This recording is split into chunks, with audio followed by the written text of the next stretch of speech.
News 16 Kerala. Electronic payment സൗകര്യമില്ലാത്ത സ്ഥാപനങ്ങൾക്കെതിരെ കടുത്ത നടപടിയുമായി Qatar. ഖത്തറിൽ ഇലക്ട്രോണിക് പേയ്മെന്റ് സൗകര്യമില്ലാത്ത സ്ഥാപനങ്ങൾക്കെതിരെ കടുത്ത നടപടിയുണ്ടാകുമെന്ന മുന്നറിയിപ്പുമായി അധികൃതർ. ഇത്തരം സേവനങ്ങൾ ഒരുക്കാത്ത സ്ഥാപനങ്ങൾക്കെതിരെ താൽക്കാലിക അടച്ചിടൽ അടക്കമുള്ള നടപടികളുണ്ടാകും. പ്രത്യേക ചാർജ് ഈടാക്കാതെ തന്നെ ഉപഭോക്താക്കൾക്ക് ഇലക്ട്രോണിക് പേയ്മെന്റിനുള്ള സൗകര്യം ഒരുക്കണം. Bank card, bank payment wallet, QR code scanning എന്നീ സംവിധാനങ്ങളിൽ ഏതെങ്കിലും ഒന്ന് നിർബന്ധമാണ്.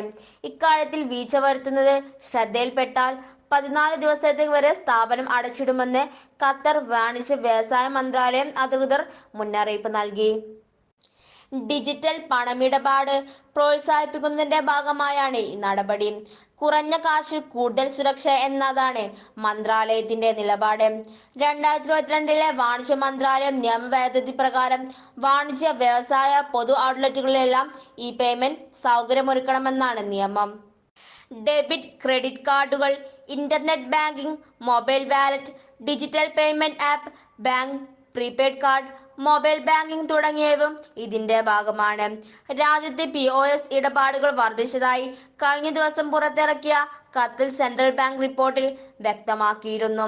പ്രതിവർഷം 18.4% വർധനവും മാസാടിസ്ഥാനത്തിൽ 43.5% വർധനവുമാണ് രേഖപ്പെടുത്തിയത്. News 16 news desk. പക്ഷമില്ല, വിവേചനമില്ല. നേരിനൊപ്പം, നാടിനൊപ്പം, നാട്ടുകാർക്കൊപ്പം. News 16 Kerala channel.